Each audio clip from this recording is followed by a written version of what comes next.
Cool. All right. So quick reminder, this only really applies to Andreas since he's the only one going. Sign up for the excursions if you haven't already for Contribute. And Yep. Still trying to schedule that meetup for the database team, database folks. Looks like either lunch or breakfast during one of the days. So hopefully that works out.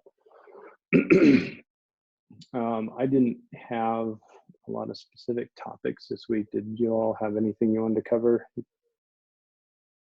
Andreas, you want to run through the work that was created this week? Oh, yeah, we can do that.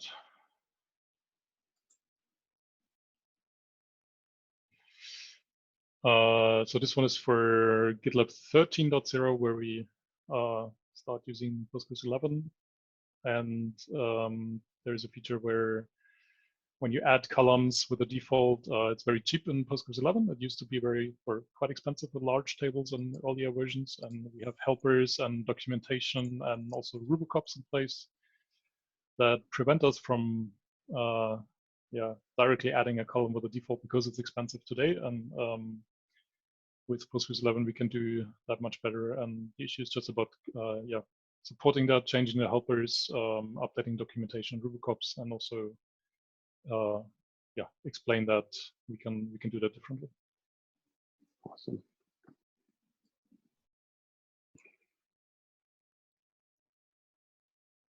Yeah, we just talked about it earlier, Patrick and I. I just noticed that there is maybe an unusual amount of sequential reads on a particular table for milestones. Just wanted to write that down. Perhaps it's interesting to find out what causes this, or perhaps it's totally normal. I don't know, but it seemed unusual. Interesting.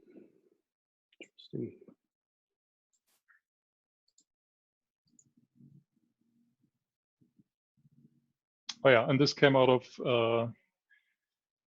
also the discussion about partitioning, where we were discussing this issue group search, and you can do a text search in your group on all the issues, and this proves to be difficult.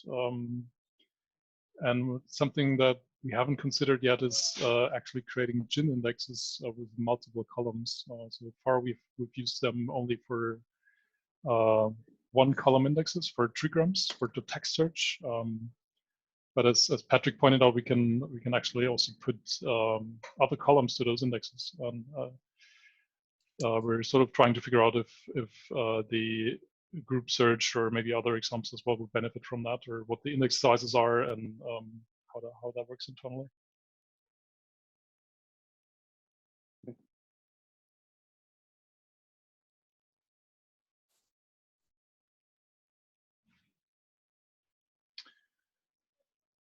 Yeah, and this one is part of the exploring how we implement partitioning. There's a gem from CitusDB that we're looking at. They use that to basically enforce the partitioning key or the sharding key in their context to any queries that you make. This is particularly easy in a multi-tenant application. We just talked about that for some parts of GitLab, that's true for us as well, and for others, it's more difficult. Yeah, the issue is, I think, about testing that gem and see how we can apply that going forward. What would we be measuring on this? We're testing it. Are you concerned about some performance impacts by using this, or? No, I think in this case, it's really about figuring out if the gem is a helpful solution for us, or if we want to do it differently. So the goal is to make sure that for any partitioned models, that the queries always include the partitioning key, because if they don't, then you don't benefit from the partitioning. And one way of doing that is basically reviewing all the queries that we do in all the places.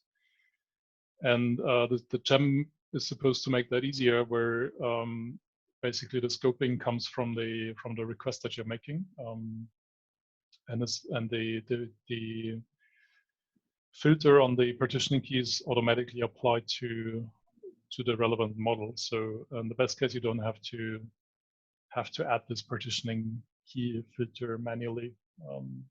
So it's not about so the performance benefit comes from the partitioning, but this is a way of leveraging it in the end. Okay, I think I understand. Thank you. Ah, yeah, and this one was created today.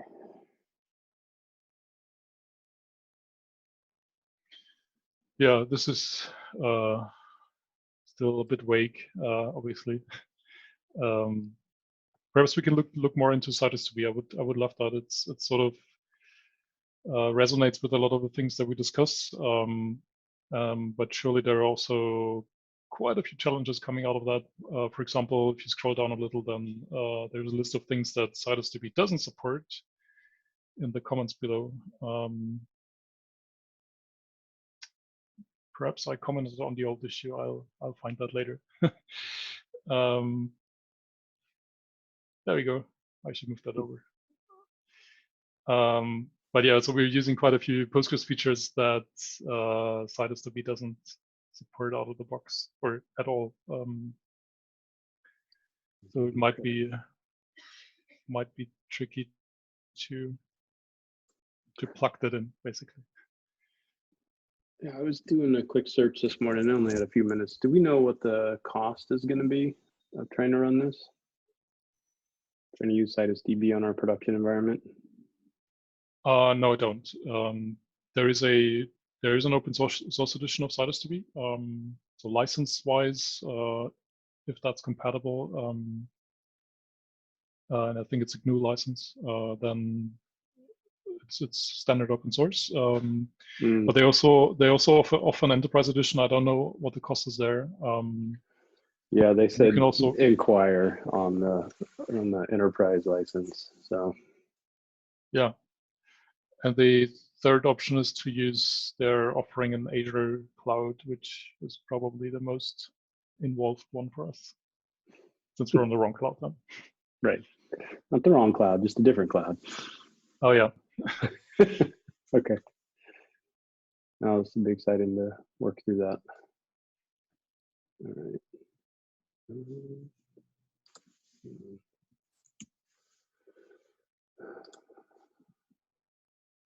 So looking, I didn't put a note in here, looking at throughput for the team. Doing all right. February's going to be a bit down from January just because this is memory team. I'm sorry. Yeah.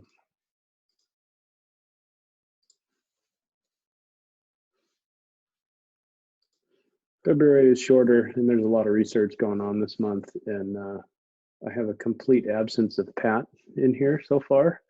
I did update the code behind the scenes to include him, but I don't think the data in Periscope, now Sisense, has been updated to include it. It's been broken, the imports have been broken for a while. I think Tim just fixed that today. So Pat, you should start showing up on here soon. You're just not there now. I will link this into the doc.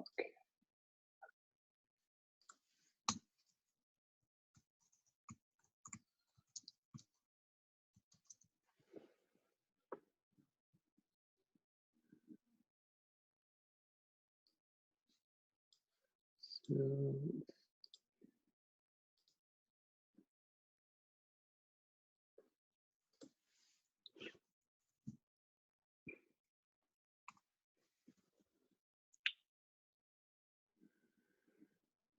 are we still looking at this? Investigating impact on search when partitioning? Yeah, kind of. So sort of is mixed together with the discussion about the partitioning and then the tenancy model and those issues. I would actually like to provide an example where we see how the index sizes compare in non-partitioned and partition tables, and perhaps also, so that we can show some numbers for the direct impact for partitioning, even if it's not a use case. So in other contexts, we talked about issue search as a use case. That's maybe also a good example, but we can also just compile numbers for how big our index is now, what does it make a difference, and stuff like that. And The tricky part is that you can only do that on a Postgres 11 database, and I have an instance available that is Postgres 11, and it runs a production data set. But the bad news is that it was running out of space, so I needed to work around that. I now have a GCP disk that has a Postgres 11 data set that we can use going forward to create new instances. So it should be easier. And you want to compare production size database to get these findings? Is that what you're saying? Yes. Okay. That makes sense. Tendency model, how's that going? Yeah, it's like I said, it's a similar context. It's a bit fuzzy where one issue ends and the other one starts. We've already created a few issues coming out of that. I linked them into that issue. And I think the expectation is also that that the roadmap is coming out of that issue, and we know more how we want to slice our application, and that's still a bit unclear, I think. Mm-hmm. Okay. Yeah, I think a lot of these topics will be repeated in our next meeting when we go to the sharding working group. Anything to cover on the blacklist tables? No, I wanted to start it today, but it's probably going to be tomorrow. It's causing a bit of confusion. It's a Ruby that complains for many tables, but for no good reason. And yeah, turning that around is going to do away with that confusion. Nice. And it helps with the reviews because I keep pointing out that, or we keep pointing out that it's not a problem to ignore, and instead we should change the copy.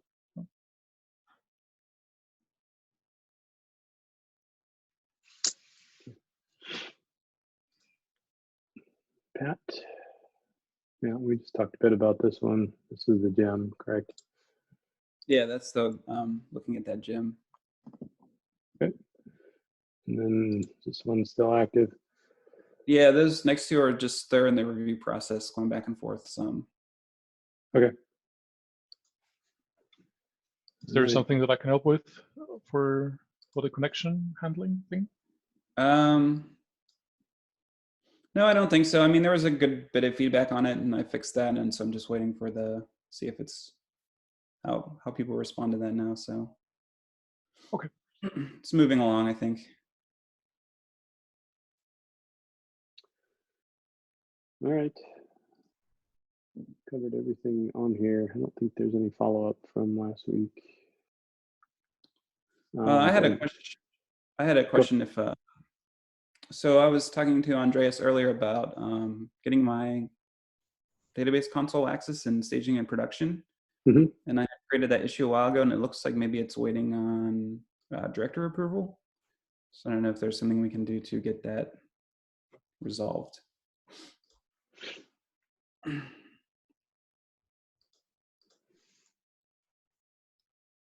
I assume you wrote this. I think so, yeah. Is it this one? Can't be this one. Yeah. It is this one? Yeah, that's the one that So I'm waiting on all the infra stuff that needs to be done there. So I had all the IT setup was completed a while ago, but the other pieces haven't moved in a few weeks. But it doesn't look like it's approved. Yeah, it's approved. It's got the manager approved and ready for provisioning. Oh, okay. Oh, so I wasn't sure because. Oh, sorry, go ahead. I was just going to say it talks about that the changes to the template must be approved by the director as well. But not the individual issues, I guess. Right. I misread that. Yep. All right. Team Dave Smith.